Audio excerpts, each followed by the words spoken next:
friends, hello, welcome. And as you can see, we have our next question on our screens. It's a differential equation question. One of the topics which is pretty interesting because sometimes you try to get away from the topic, but then there are gems. A few gem questions come out from this topic only. So let's quickly, without wasting any time, let's try to think about this problem again from a thought process perspective, not only from the perspective of getting the answer. Of course, we'll try and get the answer as fast as possible in most innovative ways as possible, but also let's give time to think how you would think in the exam. Yeah, once you see this question in the exam, start. Right, I see this entity over here, I see this entity over here, and I see this entity over here. These are the three major things that you see in this particular differential equation. The first one, x plus y dy by dx. What do you think once you look at it? Once you look at it, what is the first thing that clicks you? Don't you want to write this as of the format x dx plus y dy, the whole upon dx? Yeah, you're just simplifying this. Yeah, you're just simplifying this. Now, what do you think about the denominator? What do you think about the denominator, friends? The denominator on the left hand side is y minus x dy upon dx. Now, just with a bit of simplification, you will quickly realize that there's something y dx minus x dy, the whole upon dx.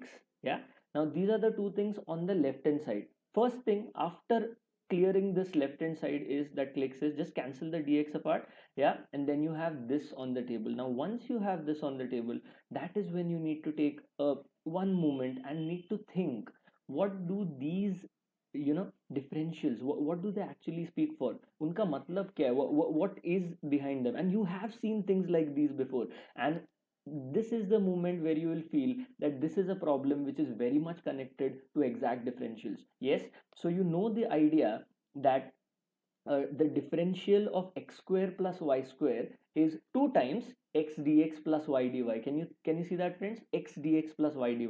So you know the numerator is of a exact differential format. Now you know that we are going in the right direction. Now similarly, you look at the denominator. Now then you say y dx minus x dy.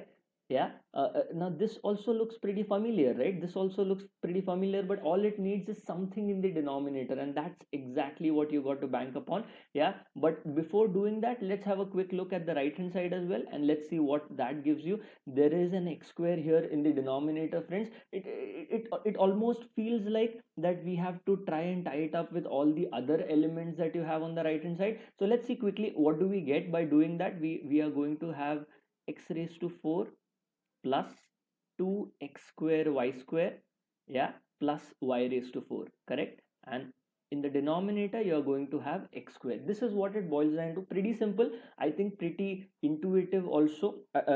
Just the simplification on both the left hand side and right hand side, but the idea that came to us, the important idea was at this particular stage, that we are going to, on the left hand side, specifically dive into exact differentials. All right, so let's see what this gives us forward. Yes, friends, and at this moment we'll think about this denominator entity, yeah, which we didn't completely explore. So here we have y dx minus x dy, and you would tend to think this looks like of the format y dx minus x dy upon y square, which will be using quotient rule in it. Yes, and it would be d of x upon y, correct? But then you think you don't have a y square actually, but you do have an x square. So is there any way where we can infuse x square along with it? Absolutely yes, and hence the next step is going to be the step which clears off this problem. Yeah, let's see where this goes. As we said, we'll try and write the things that we have discussed.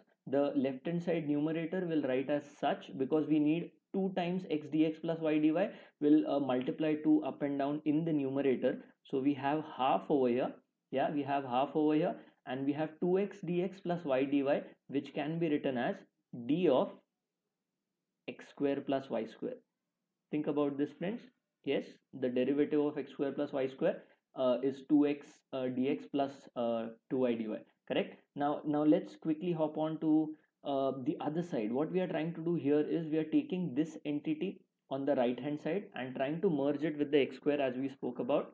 Yeah, so what does that give? It gives us y dx minus x dy the whole upon x square. Now this is where you think, why can't I just flip these two terms, yeah, and make it x dy minus y dx the whole upon x square, which when you go to think about it, it's nothing but d of y upon x. Yeah, think about it, d of y upon x, the derivative of y upon x is denominator into the derivative of the numerator, and hence with that flow you will get x dy minus y dx upon x square, which we have. It's just that we have to take a minus sign common, and that is why what we are going to do is we are going to write this as minus of x dy minus y dx the whole divided by x square, correct? And we know the d of this, and what is the other thing that is remaining? If you think about it carefully, the other thing that is remaining is just here in the numerator,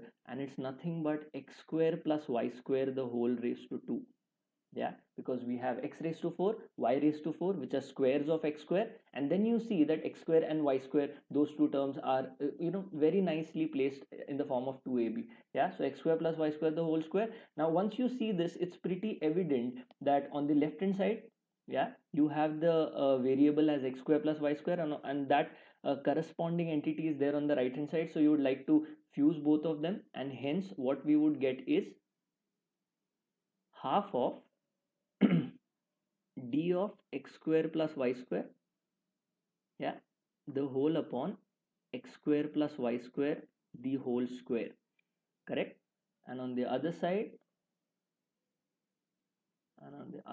what are we going to get, friends, is minus of d of y upon x. Think about it. Yeah, now we have got the entire thing in the format of derivative of variables, and now is the time to put integration on table, and hence after solving this you are going to get, see, this is 1 upon t square of that format, so minus 1 upon t will be the integration, but in this case there is a 2 as well, and hence minus 1 upon 2 times x square plus y square on the left hand side equal to derivative of this, so simply minus y upon x plus the integration constant, and hence this is going to be your final answer, friends. I hope everyone understood the thought process behind this. There were three entities to begin with. We tried to figure out the most easiest way where we could separate them and try to bring exact differentials into picture, also taking into account this entity which didn't have any derivative, but we nicely used the x square in the denominator for simplifying one of these.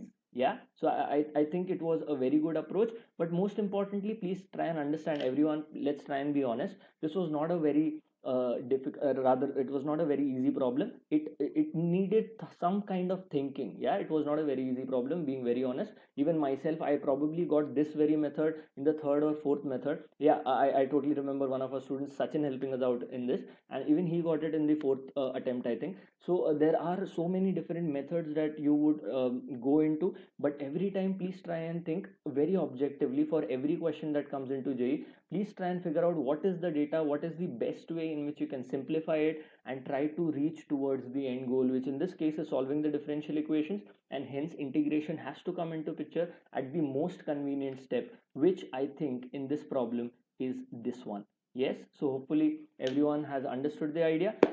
Thanks for watching. Have fun.